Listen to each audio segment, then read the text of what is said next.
Hey guys, and welcome to my channel, Time is But a Window, and today we're going to be checking out this game by Na'Vi. Now when you see this team, there is one major star player that always seems to come to mind, and that would be Simple, especially when you're talking about world records. But this time, one of his teammates manages to steal the spotlight, dropping 32 kills in the first half of this game. His name is Flamie, and he holds the record for the most kills in one half in a pro game. So let's find out how he did it. Now the first couple of things you'll notice is this is D Mirage, and they did get to start off on the CT side.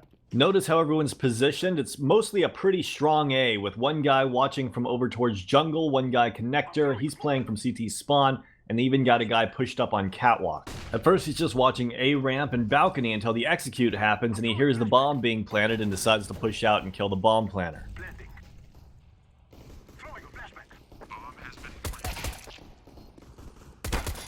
Now while he is able to get the bomb planter, I'm surprised that the terrorist didn't call the footsteps earlier and have the guy from balcony peek out before he could kill him.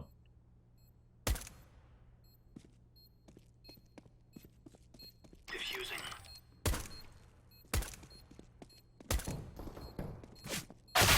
Obviously that was a very difficult situation. He tries to single them out one by one, but he can't quite do it. On the next round they do a force buy and he decides to push his way up middle. Now keep in mind, while he is leading the charge, Simple's sitting back there with that scout, and also he's got teammates following him up. And I mean, we all know Simple's a beast, but as you can see, here comes an easy 3K for Simple, and now they're in a 2v5. He tries to push through that smoke early on and try to get a quick pick as they're pushing into sight, but he doesn't stick around. I say it all the time, you want to play slippery in this game.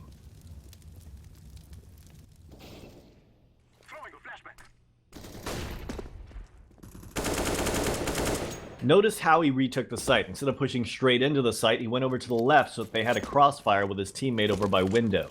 Now that the terrorists have lost that round, they're on a pretty crappy force by themselves. Flamie does something really clever here. He actually has this one-way smoke that he throws over there towards connector and peeks up at the top of it.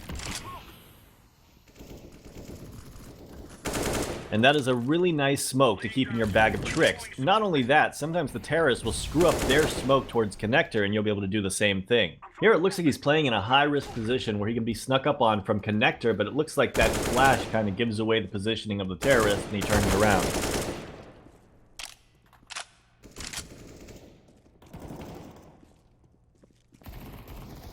Here you can see he shows no fear for the deagle as his teammate goes down to it and decides to wide peek it and spray down the final kill. I'm not sure why it doesn't show up on the kill feed though. On the next round he pre-nades ramp to push up to sandwich and watch pallet. You'd be surprised how often this position catches people off guard, especially when you play close to that left box.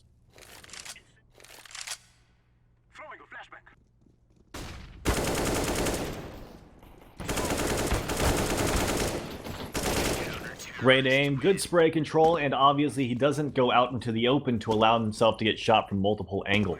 On this next round, I want you to notice how frequently he's changing things up. He actually decides to push middle again, but this time pushes underpass. And even though I turned off all the GoTV broadcast settings, for some reason I could just not get this scoreboard off.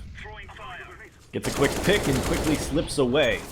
I find that incredibly confident. He doesn't try to make it to that little corner on the right-hand side, but of course the terrorist expects him to, so he peeks it wide right into Flamie's crosshair. Of course, this also means he has no fallback, so he gets picked off in mid when he tries to rotate back. Now he changes the positioning once again, playing in sight from boxes. Notice how he uses his smoke to block off the entrance, and while this is completely standard, Quantum decides to push through it anyways. Once he knows the rush is actually coming in, he throws a flashbang and decides to peek out. Notice how he doesn't fully commit. Even though he doesn't get that first kill, he still falls behind the box before they can take him down. It's more important he stays alive than he gets the kill.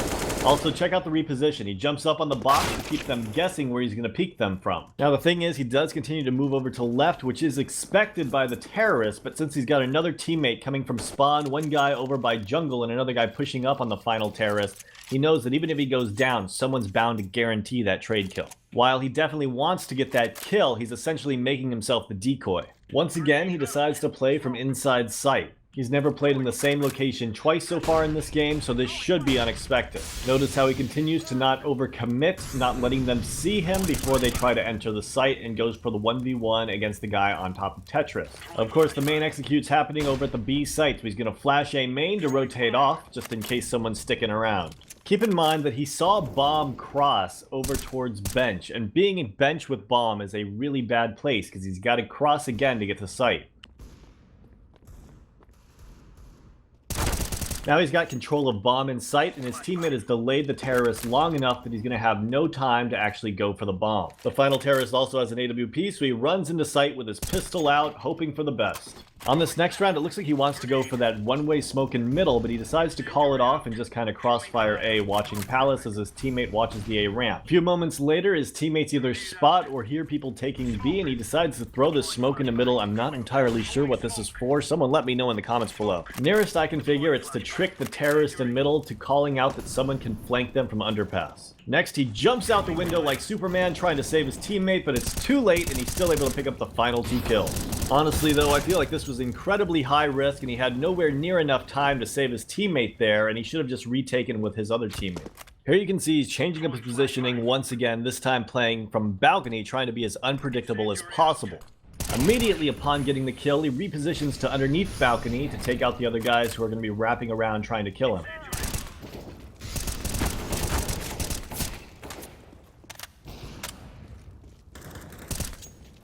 Obviously, we can just tell that his aim is absolutely on fire, and he's playing more aggressive than usual because of it. And as you can see, it just kind of looks like he's hunting here. He knows the other team is on save, and he shows no fear. Grenade. Throwing fire.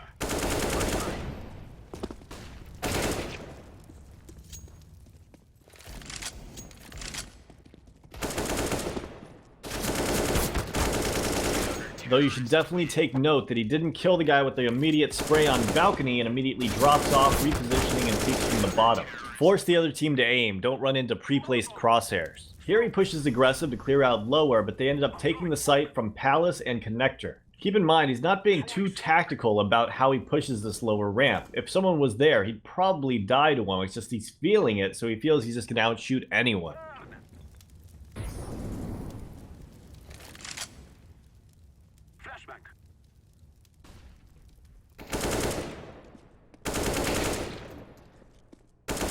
Also, keep in mind that he's never actually pushed A ramp before, so the other team definitely didn't expect it.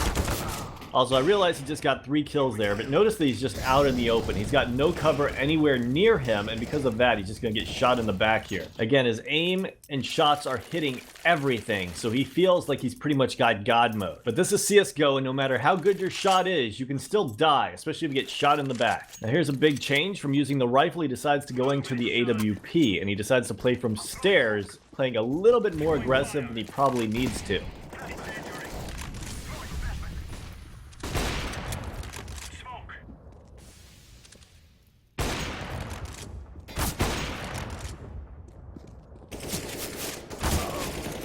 But who can blame him, because obviously his shot is completely on fire. Those shots were quick and accurate, and he's not going to be missing. On this next round, he's playing over by Sandwich, but his teammates are actually stacked over at the B site because they know they're on save and they feel like it's going to be a B rush. But as he's rotating over, he calls it off when he hears a couple footsteps coming from middle.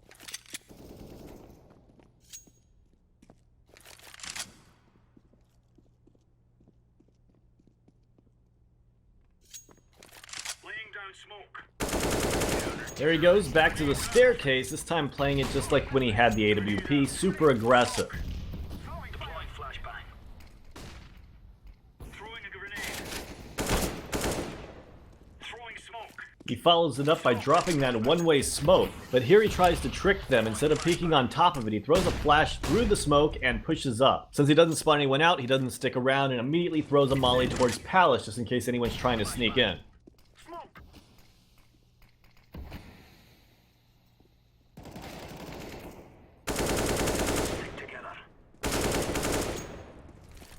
Now this next round they got a smoke here on Connector, and they're actually playing a crossfire on the smoking Connector in case anyone tries to push up through it. What could go wrong, right? Well, it looks like a terrorist sneaks out of A main and gets up right behind them and takes down Flamie.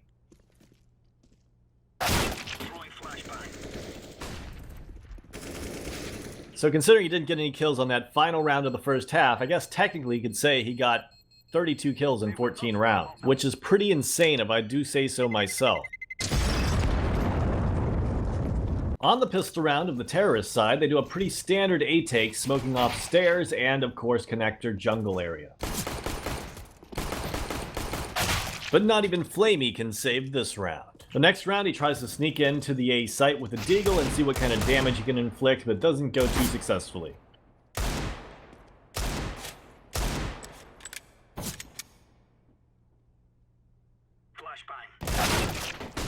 Next round's a bit of a force buy, but it's no surprise that Flamie gets one of the AKs, holds the A ramp when they push, and he takes him down.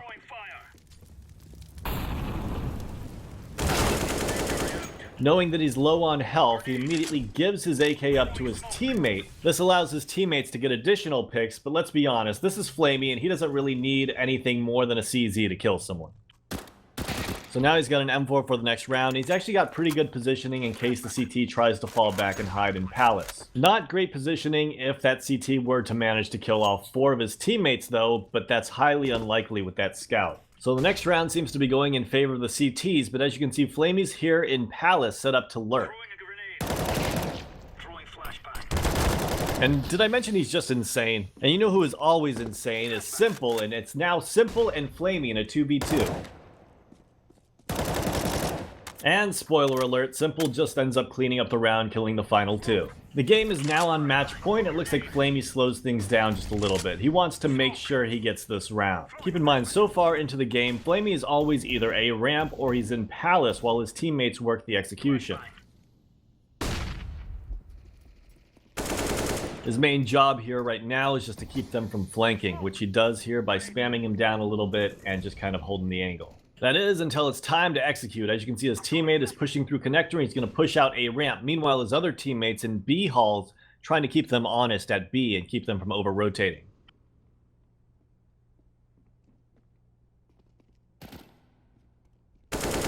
Now it's a 2v1 situation. The bomb's actually outside of B halls, so Simple's going to have to rotate back and decide where to go with it. Meanwhile, Flamie's going to do his best to secure the A site, and if it's clear, he's going to tell Simple to come over here. Well, it's clear now. Anyways, guys, that is the most dominant first half performance in CSGO's history. I hope you guys enjoyed watching this as much as I did. Let me know what you guys think in the comments down below. And if you'd like to see more of these, let me know about that too. Have a great day. I'll see you guys next time.